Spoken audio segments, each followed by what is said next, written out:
Good morning ladies and gentlemen, welcome back again to my YouTube channel. My name is Kevin Saili. Pada YouTube channel ini teman-teman akan menemukan informasi menarik seputaran technical analysis untuk cryptocurrency.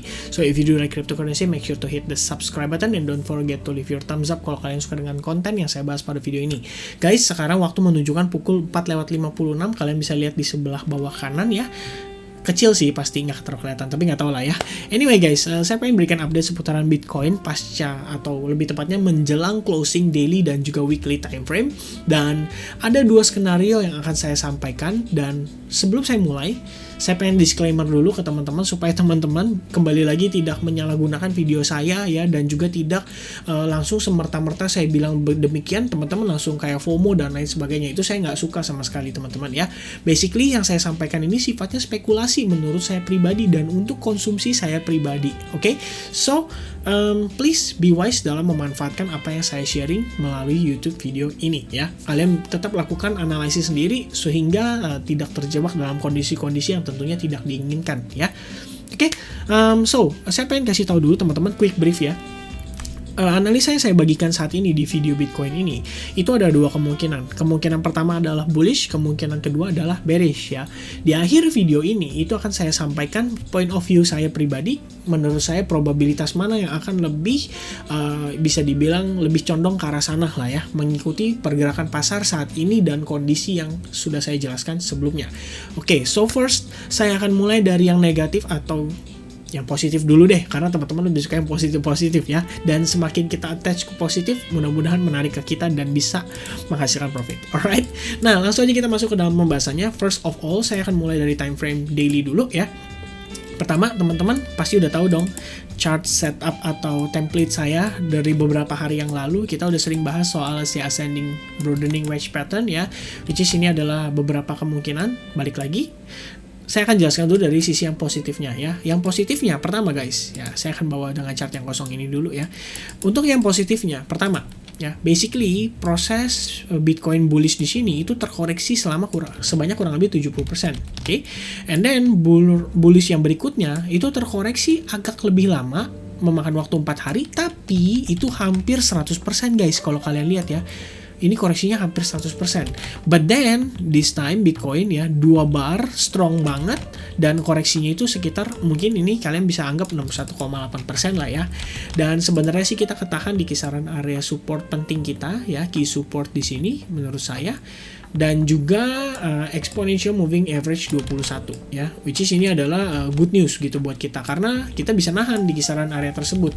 Dan kalau misalkan mindset daripada si ascending broadening wedge pattern ya, kenapa pola ini juga bisa menyebabkan kondisi itu terjadi downtrend gitu, atau terjadi reversal, bearish reversal pattern. Karena sebenarnya logik simpelnya begini guys ya, saya akan jelaskan. Bitcoin, misalkan contoh, kita sebut saya Bitcoin up, and then koreksi ya. Let's say di pertama ini koreksi 38,2%. But then dia struggling up-nya ya, kalian bisa lihat gap-nya semakin kecil, tapi koreksinya itu 70-80%. Oke.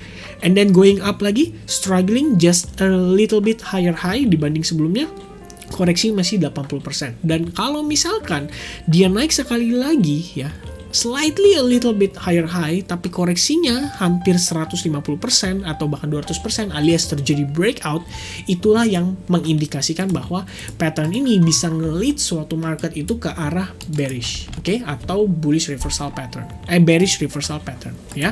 Kurang lebih gambarannya seperti itu. Nah, hari ini pergerakan Bitcoin itu kan sebenarnya bisa dikatakan naik turun lah ya, luar biasa ya, kayak roller coaster gitu. Dan dengan kondisi seperti sekarang, kalau saya lihat nih, apalagi kita ada pemulihan terhadap time frame 4 jam, sebenarnya ada beberapa hal positif yang kita bisa lihat guys ya. Saya sudah sampaikan tadi melalui grup Telegram, jadi kalau teman-teman pengen gabung, feel free to klik description ya, itu ada link Telegram, kalian tinggal klik dan langsung gabung ya.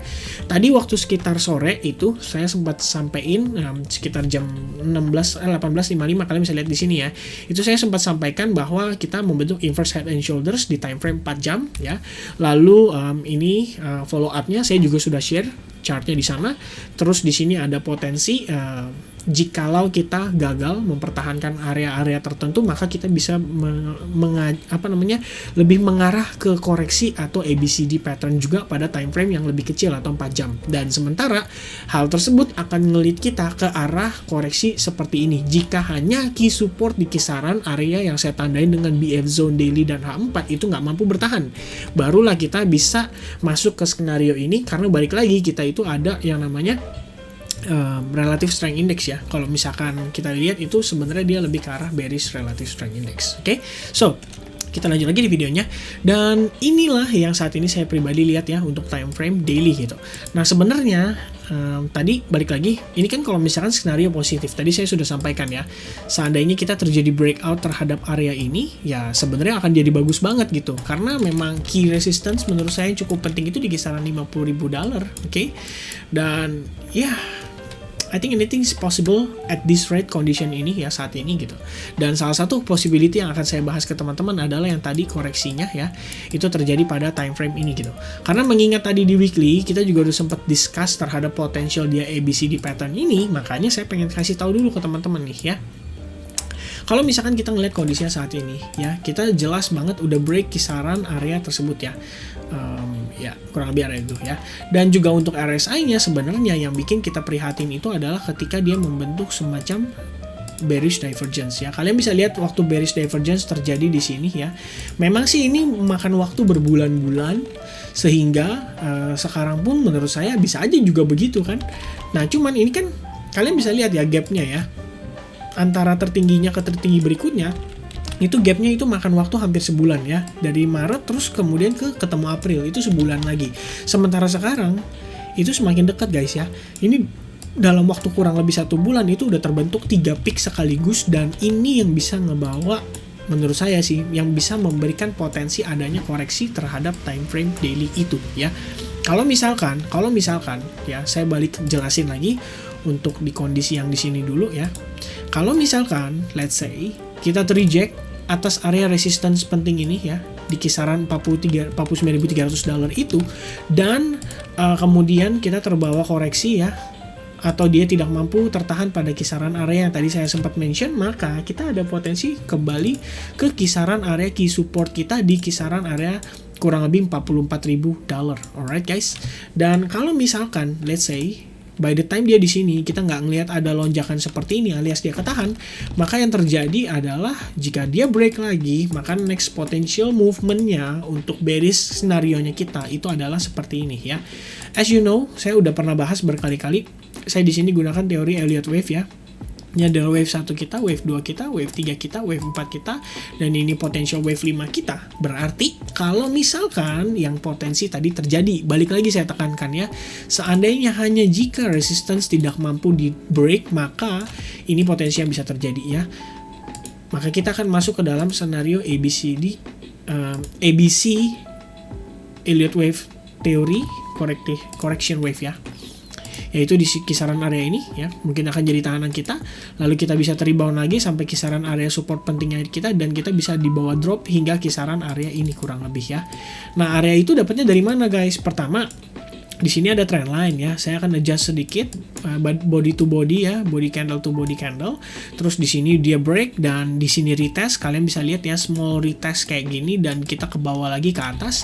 Nah kisaran area ini yang saya pakai menjadi area next potential resistance kita, karena kita ketahan di sini ya. So far kalian bisa lihat di sini, ini pertama tahanan kita, and then kedua tahanan kita di sini ya. Lalu kenapa si pattern di C wave-nya itu ada di sana? Karena saya simply gunakan Fibonacci retracement. Kalian bisa tarik Fibonacci-nya dan dapatlah kisaran area Fibo 61,8%, which is itu golden ratio pada kondisi Bitcoin. Dan ini adalah skenario yang hanya bisa terjadi kalau skenario bullish-nya fail.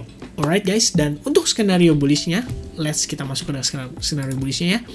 Pertama, untuk time frame daily, let's say dengan kondisi yang tadi saya sempat mention dan saya sampaikan, mungkin kita bisa ngelihat Bitcoin kembali nge-push higher ya, untuk ngetes kisaran area tersebut ya, atau area yang terakhir kita sempat mention di kisaran-kisaran area-area ini nih. Ya udah saya kasih tanda balok ya guys ya.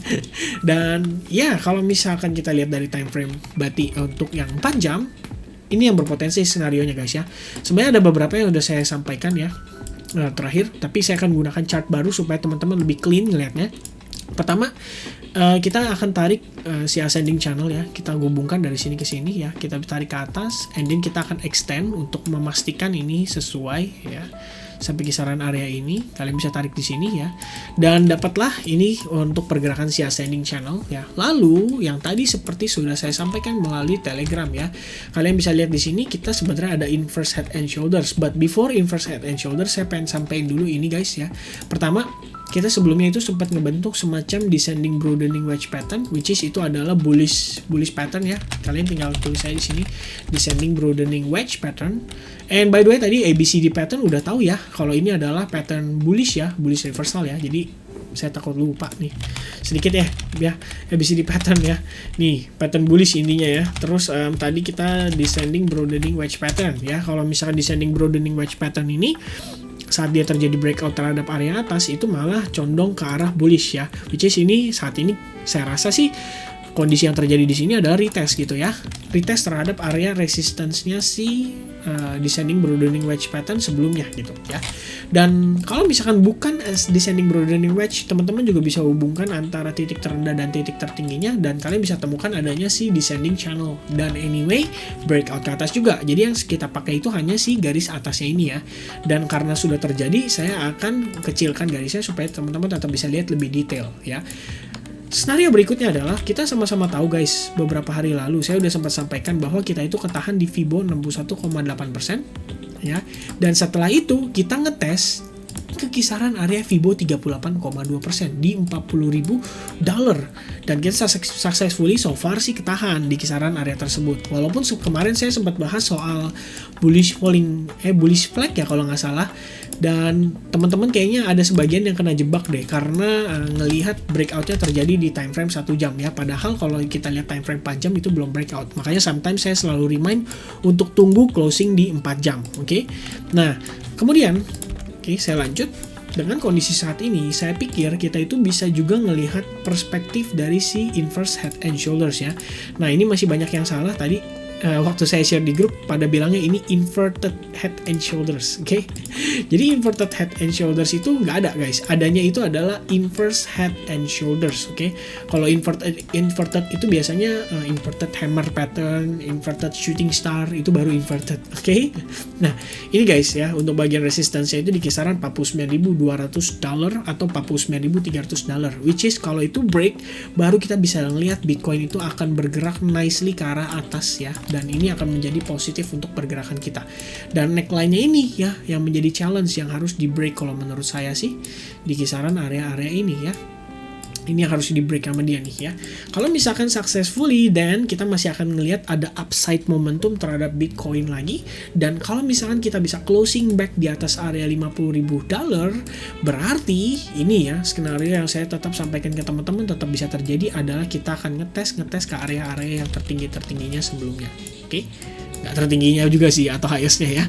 Nah ya anyway ya di kisaran area ini saya pikir ini ada resistance cukup kuat ya, $50.355, dan ya kita harus closing dulu di atas area tersebut baru kita bisa lihat ada follow up yang baik terhadap si Bitcoin. Oke.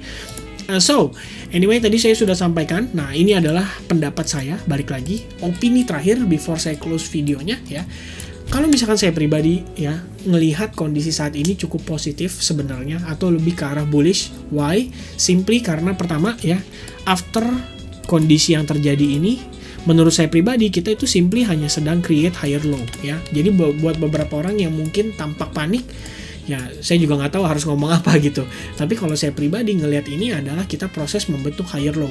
Pribadi ini ya, balik lagi disclaimer guys ya, please jangan disalahgunain videonya, nanti belum apa-apa marah ya, woi Vin gara-gara lu nih bla bla bla bla bla bla. Wah padahal saya udah ngomong ya, disclaimer tetap ya. Dan so saya pikir gini guys, dengan kondisi Jerome Powell ya waktu hari Jumat memberikan kondisi pandangan dia tentang kapan eksekusi tapering yang baik itu dia lakukan, dan ternyata yang dia sampaikan itu condong ke arah positif ya untuk baik itu aset berisiko maupun aset tidak terlalu berisiko ya. Kenapa saya katakan demikian? Kalian bisa lihat ya dari, sorry salah pencet guys ya, wait a second ya guys. Nah, oke. Kalian bisa lihat ya dari S&P 500 ya. S&P 500 itu adalah saham Amerika Serikat, by the way, indeks sahamnya salah satunya. Ada Dow Jones, ada Nasdaq, tapi saya paling lihat itu S&P. S&P itu setelah mendapat kabar demikian dia positif ya, menguat gitu ya. Di lain sisi kalian bisa lihat dolar itu melemah, dan by the time dolar ini udah mulai bergerak, kalian bisa lihat ya, Bitcoin finally dapat reaction yang cukup positif karena dia merespon juga dari kondisi si dolarnya. Nah, satu lagi yang saya pengen remind ke teman-teman, biasanya S&P 500 sama yang namanya XAU-USD atau gold itu, mereka itu bergerak berlawanan. But this time kalian lihat ya, both sama-sama positif ya, baik itu gold maupun S&P 500 both kelihatan sama-sama positif ya. Ini yang menurut saya pribadi otomatis juga akan berdampak terhadap Bitcoin, dan Bitcoin itu akan dianggap sebagai ya sebenarnya kan Bitcoin itu kan salah satu aset berisiko juga saat ini gitu ya bagi sebagian orang, dan ya berarti juga ikut positif gitu. Nah, simple kayak gitu aja. Jadi kita masih meneruskan sentimen positif yang ada pada hari Jumat dibawa ke hari ini. That's why saya pribadi berpikir bullish potential kita masih tinggi ya. At least 55% lah di atas di bearish yang tadi gitu. Karena memang kalau kita bahas dari time frame daily cukup mengkhawatirkan kan guys, waktu saya tadi bahas ke teman-teman kan. Apalagi kalau misalkan kejadiannya seperti ini, dan ini berarti sesuai dengan teori yang sudah kita bahas selama ini gitu. Dan ya, so I think that's it video saya tentang seputaran Bitcoin. Hopefully apa yang saya bagikan di video ini bisa membantu teman-teman, baik itu dalam sarana belajar, baik itu dalam sarana comparison analisis masing-masing, dan tentunya ya, thank you very much for watching this video. I hope you guys like this video, dan kalau kalian suka make sure kalian hit the likes buttonnya ya, dan juga ya subscribe lah, jangan lupa share video ini ke teman-teman kalian juga. Alright, so I'll see you guys again ya. Nanti akan saya berikan update tentang Thorchain, karena kemarin kayaknya ada sedikit misunderstanding ya, mungkin terhadap subscriber baru atau gimana, tapi akan saya coba luruskan melalui Thorchain itu nanti chartnya, dan juga ada video study time nanti yang akan saya upload hari ini. Oke, thank you very much once again, see you guys again in the next update. Cheers.